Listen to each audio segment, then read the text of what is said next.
Oh, what the laws that you form, I don't agree.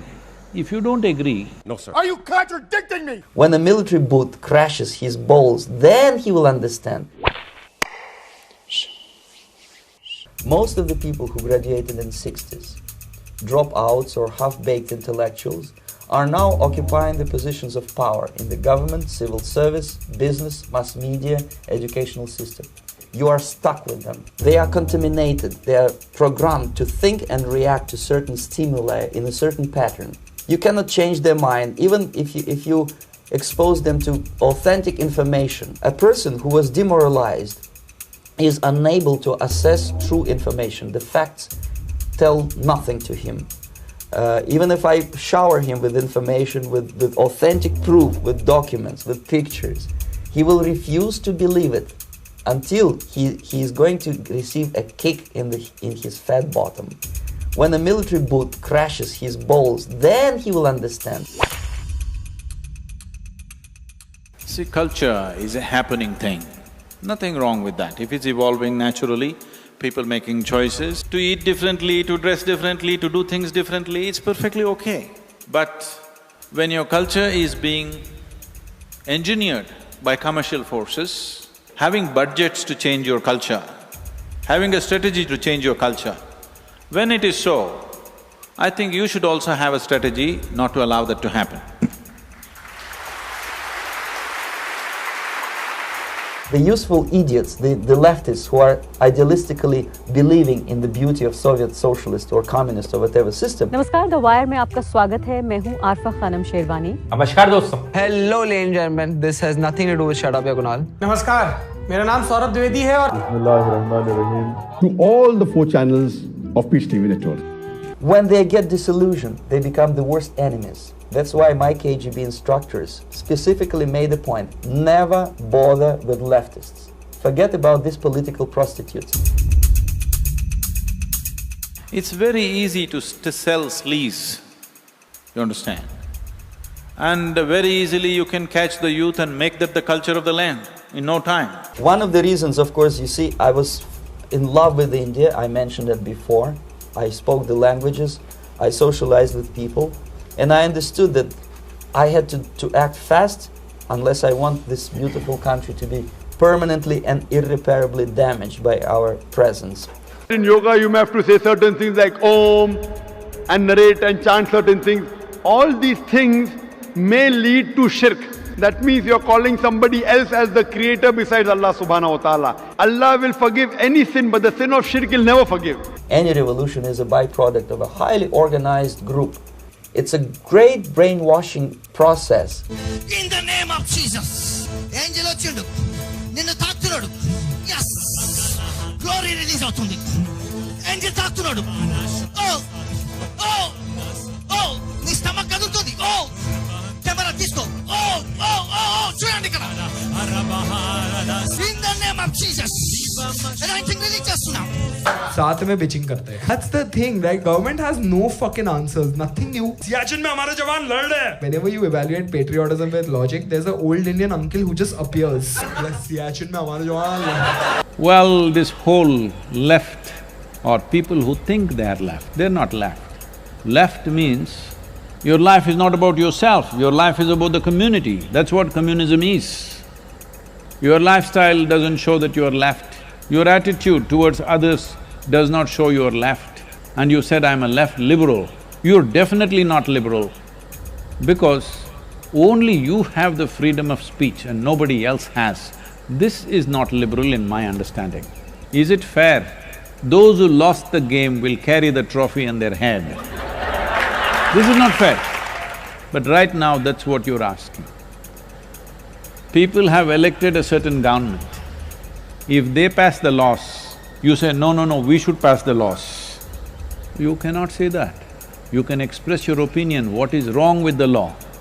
You can vote against it in the parliament or assembly or wherever else, whatever other democratic body you are in.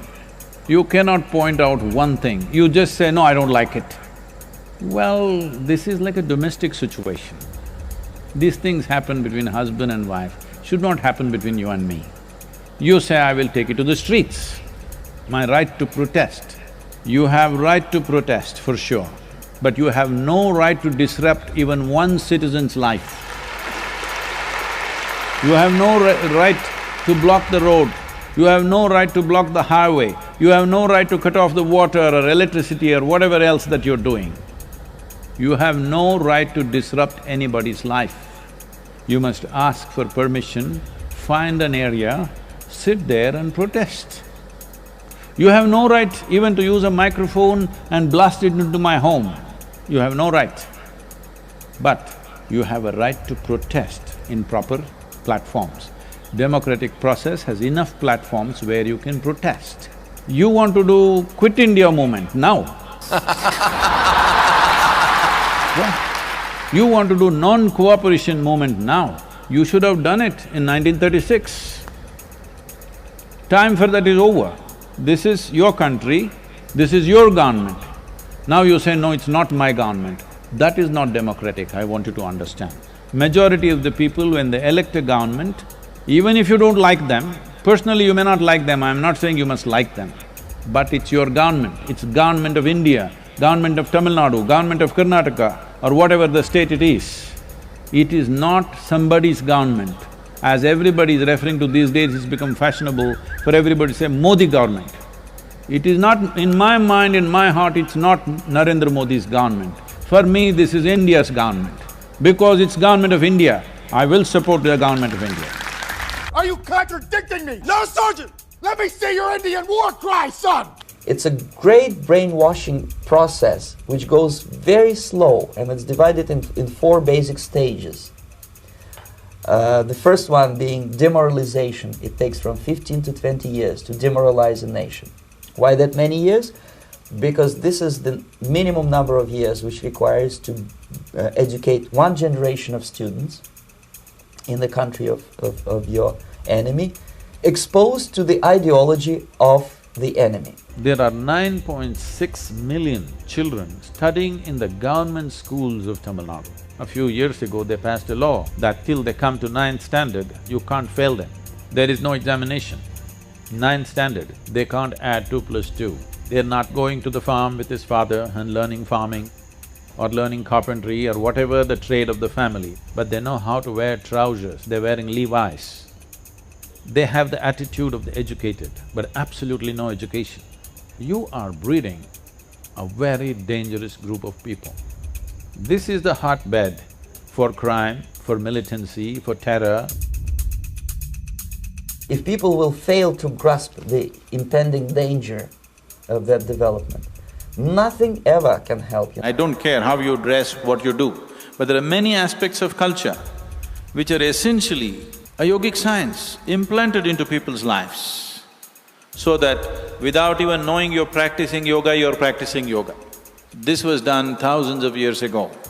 Like a mother teaches a child to brush his teeth, like that yoga should happen in their homes. To meditate, in other words, to isolate oneself from the current social and political issues of your own country, to get into your own bubble, to forget about troubles of the world. This gentleman, it may look innocent, Maharishi Mahesh Yogi, a great spiritual leader, or maybe a great charlatan and crook, depending on from which side you're looking at him.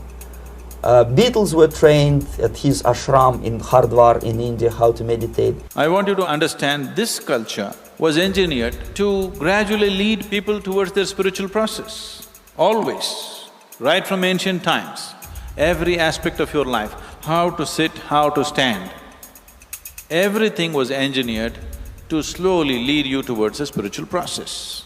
If you start right now, here, this minute, you start educating new generation, it will still take you 15 to 20 years to turn the tide of ideological perception of reality back to normalcy and patriotism. I want you to understand, most human beings are not choosing, they are being forced to make choices. What is the significance of doing what we have been doing for these thousands of years? This education is definitely needed. Because the education is missing, somebody is trying to educate you on the street with a stick in their hand. Educate yourself, understand what's going on around you. You are not living at a time of peace. You are in a state of war. And you have precious little time to save yourself. Make kiss goodbye to your freedom, including freedoms to homosexuals, to prison inmate. All this freedom will vanish, evaporate in 5 seconds, including your precious lives. It's wake up. The time bomb is ticking. With every second, the disaster is coming closer and closer. A very strong national effort to educate people in the spirit of real patriotism, number one. Number two, to explain them the real danger of socialist, communist, whatever, welfare state, big brother government. And it is very easy to do. No credits, no technology, no money, no political or diplomatic recognition. You don't have much time, especially if you are talking about young generation.